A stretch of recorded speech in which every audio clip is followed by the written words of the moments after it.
बीते 10 वर्षों में देश ने 25 करोड़ लोगों को गरीबी से बाहर निकाला। इस दशक के अंत तक भारत ने 500 गीगावाट रिन्यूएबल एनर्जी कैपेसिटी पैदा करने का लक्ष्य रखा है। हमारी railway net zero carbon emission प्राप्त करने इस दिशा में 2030 तक अचीव करना है। दुनिया ने चंद्रयान की सफलता देखी, अब गगनयान की तैयारी जोरों पर है।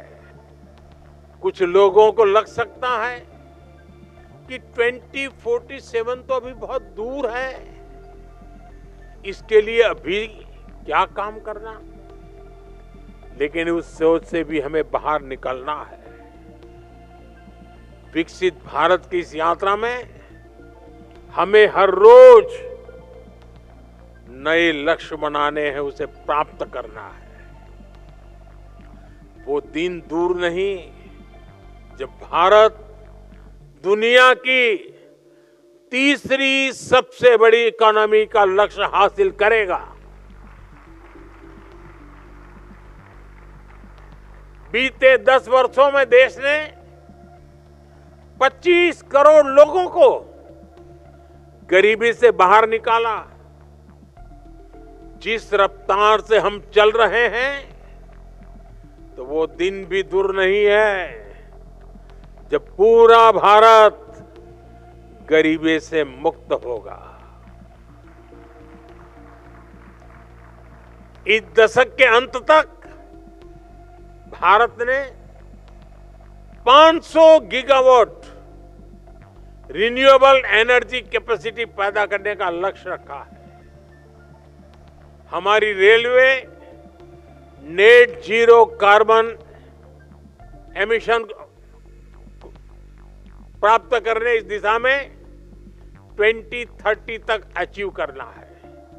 साथियों, हमारे सामने एक बहुत बड़ा लक्ष्य अगले दशक में ओलंपिक्स के आयोजन का भी है। इसके लिए देश जी जान से जुटा हुआ है। स्पेस पावर के रूप में भी भारत अपने कदम तेजी से आगे बढ़ा रहा है। हमें 2035 तक स्पेस में अपना स्टेशन स्थापित करना है। दुनिया ने चंद्रयान की सफलता देखी, अब गगनयान की तैयारी जोरों पर है। लेकिन हमें उससे भी आगे का सोचना है। हमें अपने चंद्रयान पर सवार करके किसी भारतीय को चांद पर लैंड करवाना है। ऐसे अनेक लक्ष्यों को पाते हुए ही हम 2047 तक विकसित भारत का लक्ष्य हासिल कर पाएंगे। जब हम बढ़ती हुई इकोनॉमी के आंकड़े की बात करते हैं तो कुछ लोग सोचते हैं इससे हमारे जीवन पर क्या प्रभाव पड़ेगा। सच्चाई ये है कि जब इकोनॉमी बढ़ती है तो जीवन के हर स्तर पर उसका सकारात्मक प्रभाव पड़ता है। इस सदी के पहले दशक में भारत $1 ट्रिलियन की इकोनॉमी बना। मैं 21st सेंचुरी का फर्स्ट 10 ईयर की बात कर रहा हूं। तब इकोनॉमी की साइज छोटी थी, इसलिए तब भारत का खेती का बजट कुछ 1000 करोड़ रुपए था। भारत का इंफ्रास्ट्रक्चर बजट 1 लाख करोड़ रुपए से भी कम था। और उस समय देश की क्या स्थिति थी? उस समय ज्यादातर गांव सड़कों से वंचित थे,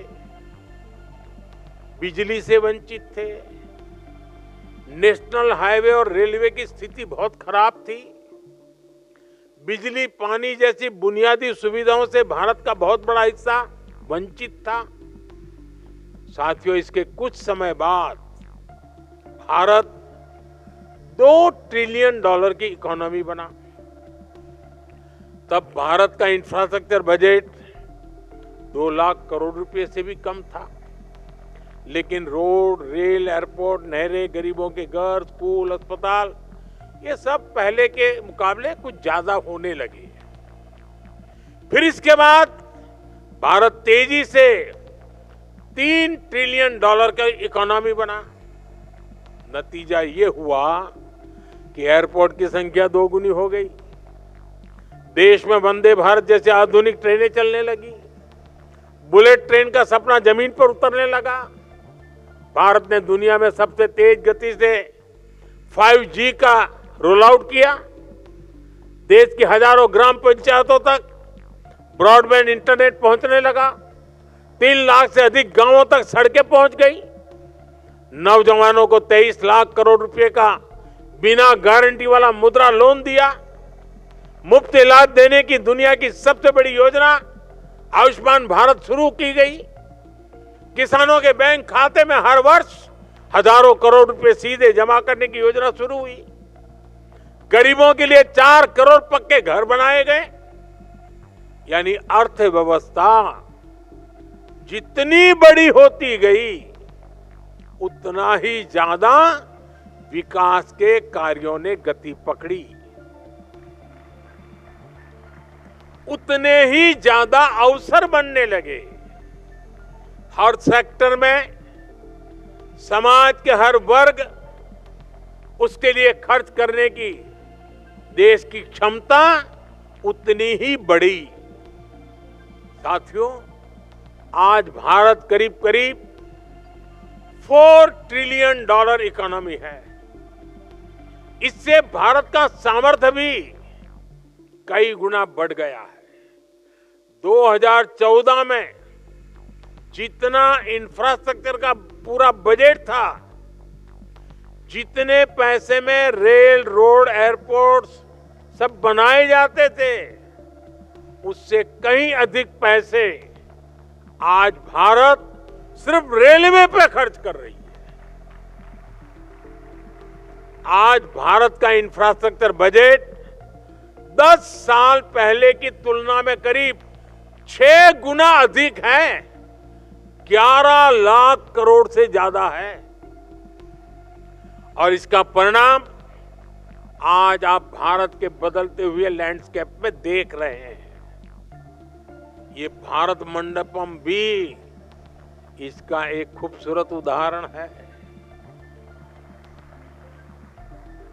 आप में से कोई लोग पहले अगर यहाँ प्रगति मैदान में आए हो तो मेले लगते थे बीच में, और देश भर के लोग यहाँ आते थे। टेंट बना करके काम चलता था। आज ये सब संभव हुआ। साथियों, अब हम यहां से बहुत तेज गति से $5 ट्रिलियन इकोनॉमी के पड़ाव की तरफ बढ़ रहे हैं। आप सोचिए, जब हम 5 ट्रिलियन तक पहुंचेंगे तो विकास की स्केल कितनी बड़ी होगी, सुविधाओं का विस्तार कितना ज्यादा होगा। भारत अब इतने पर ही नहीं रुकने वाला। अगले दशक की समाप्ति होते होते भारत $10 ट्रिलियन के पड़ाव को भी पार कर जाएगा। आप कल्पना कीजिए, इससे बढ़ती हुई इकोनॉमी में जब आपका कैरियर आगे बढ़ेगा तो कितने सारे अवसर आपके लिए होंगे। आप जरा कल्पना कीजिए, 2047 में आप किस उम्र के होंगे? आप अपने परिवार की किन व्यवस्थाओं की चिंता में होंगे?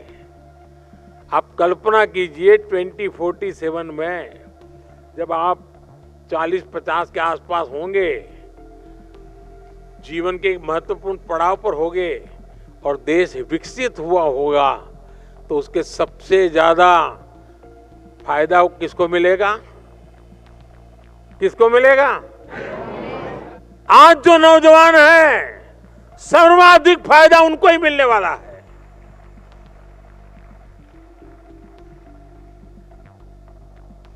और इसलिए मैं आज आपको पूरे विश्वास से कह रहा हूं, आपकी पीढ़ी न सिर्फ देश के इतिहास का सबसे बड़ा परिवर्तन करेगी, बल्कि उस परिवर्तन की सबसे बड़ी लाभार्थी भी होगी।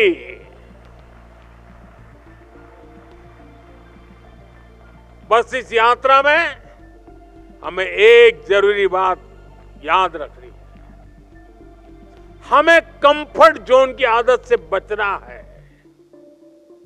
यह स्थिति बड़ी खतरनाक होती है।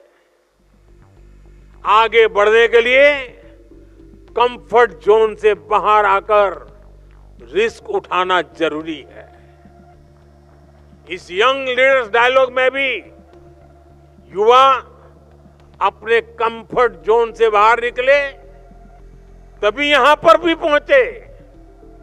यही जीवन मंत्र आपको सफलता की नई ऊंचाई पर ले जाएगा।